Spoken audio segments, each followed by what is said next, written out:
नमस्कार। आज हम बात करेंगे इक्विटी एनालिसिस की। वैसे तो रिसर्च एनालिस्ट में जनरली हम इक्विटी की एनालिसिस करते हैं और एनआईएसएम का जो रिसर्च एनालिस्ट का पोर्शन है वो पूरा का पूरा इक्विटी एनालिसिस का ही पोर्शन है। तो फंडामेंटल एनालिसिस में बहुत सारे कॉमन टर्म्स आते हैं और कई सारे पब्लिक इश्यूज को लेकर के सारे एनआईएसएम के लेवल में चर्चाएं की गई हैं।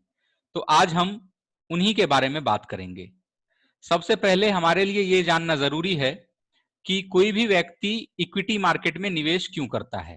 तो इसका जो कॉमन आंसर होगा वो यह होगा कि कोई भी व्यक्ति इक्विटी मार्केट में प्रॉफिट के लिए निवेश करता है। लेकिन जब आप इसको टेक्निकल भाषा में समझने की कोशिश करेंगे तो कोई भी व्यक्ति इक्विटी मार्केट में इसलिए निवेश करता है ताकि उसका कैपिटल एप्रिशिएट हो पाए, उसको डिविडेंड मिल पाए, उसके पास में वोटिंग पावर हो, या फिर वो इसलिए निवेश करता है कि वो किसी कंपनी में अपना ओनरशिप चाहता है। जनरली सामान्यतया लोग वोटिंग पावर के लिए निवेश नहीं करते हैं।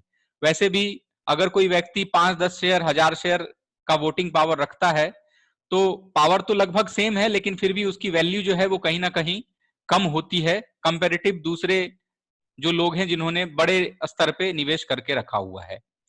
तो इन्वेस्ट करने के जनरली यही 4 पैरामीटर होते हैं, इसीलिए कोई भी व्यक्ति इक्विटी मार्केट में निवेश करता है। अब बात आती है कि किसी कंपनी को फंड्स की आवश्यकता क्यों पड़ती है। किसी कंपनी को ऐसी क्या जरूरत आन पड़ती है कि उससे पब्लिक इशू लाने पड़ते हैं, जैसे आईपीओ, एफपीओ, राइट्स, ओएफएस, ये सब लाने की आवश्यकता क्यों पड़ती है। तो इसका सबसे पहला रीजन ये है कि किसी भी कंपनी को अगर एक्सपेंशन करना हो तो वह फंड जुटाने की कोशिश करेगी, या फिर डाइवर्सिफिकेशन करना हो। डाइवर्सिफिकेशन से मतलब यह है कि अगर कोई व्यक्ति for an example cigarette manufacturing की कंपनी है और वह अपने आप को दूसरे सेगमेंट में डाइवर्सिफाई करना चाहती है, एग्जांपल एफएमसीजी में डाइवर्सिफाई करना चाहती है, तो इस तरीके की चीजें जो होंगी वो डाइवर्सिफिकेशन की कैटेगरी में आएंगी। तीसरा जो पॉइंट होता है वो होता है वर्किंग कैपिटल रिक्वायरमेंट। कई बार कंपनियों को कैपेक्स की आवश्यकता पड़ती है और वर्किंग कैपिटल की रिक्वायरमेंट होती है। ये भी एक कारण हो सकता है कंपनी को फंड्स की आवश्यकता पड़े। कंपनियां कई बार लोन लेके रखती हैं और उस लोन का पेमेंट करना पड़ता है, या फिर इंटरेस्ट उस लोन के ऊपर लगता है तो वो इंटरेस्ट कंपनियों को पे करना रहता है। तो डेट के रीपेमेंट के लिए भी कई बार कंपनियों को फंड्स की आवश्यकता पड़ती है। पांचवा और सबसे इंपॉर्टेंट पॉइंट यहाँ पे ये है कि कई बार एग्जिट ऑप्शन के लिए भी बहुत सारी कंपनियां, इनिशियल शेयर होल्डर्स जो होते हैं जिन्होंने शुरुआत में कंपनी में निवेश किया है और फिर वो एग्जिट ऑप्शन चाह रहे हैं, वो चाहते हैं कि वो एग्जिट हो जाएं, तो इस केस में भी कई बार कंपनियां आईपीओ जैसे पब्लिक इश्यूज जो हैं वो लेके आती हैं। अब बात करते हैं कि कितने तरीके से फंड रेज किया जा सकता है। तो जनरली अगर मैं बात करूं तो डेट फंड और इक्विटी के माध्यम से दोनों तरीके से फंड रेज किया जा सकता है। जैसे अगर आप पीई फंड्स हो गया, वेंचर कैपिटल हो गया, या फिर प्राइवेट प्लेसमेंट हो गया, इस तरीके से भी डेट के थ्रू भी आप पैसा इकट्ठा कर सकती है कोई भी कंपनियां। इक्विटी के थ्रू भी कई बार कंपनियां पैसा इकट्ठा कर सकती हैं, जिनमें जो मेजर इंपॉर्टेंट पब्लिक इश्यूज हैं उनमें आईपीओ, एफपीओ, राइट इशू और ओएफएस, ये सारे के सारे ज्यादा इंपॉर्टेंट हैं। आईपीओ का मतलब होता है इनिशियल पब्लिक ऑफर, एफपीओ का मतलब होता है फॉलो ऑन पब्लिक ऑफर, और राइट इशू की चर्चा करेंगे किसी और वीडियो में। ओएफएस का मतलब होता है ऑफर फॉर सेल। अब कंपैरिजन करके अगर मैं आपको बताऊं कि इन दोनों के बीच में, आईपीओ और एफपीओ के बीच में, राइट इशू के बीच में और ओएफएस के बीच में क्या क्या अंतर होता है, तो जनरली 3 पैरामीटर के बेसिस पे आप इसको कंपेयर कर सकते हैं। सबसे पहला यह है कि कंपनी लिस्टेड है या अनलिस्टेड है। तो आईपीओ जब भी आएगा तो कोई ऐसी कंपनी का आएगा जो पहले से स्टॉक मार्केट में लिस्टेड नहीं है, यानी अनलिस्टेड कंपनियां जो होंगी वो ही आईपीओ लेके आ सकती हैं। ये शेयर्स जो होंगे ये नए होंगे और जो शेयर धारक होंगे वो भी नए होंगे।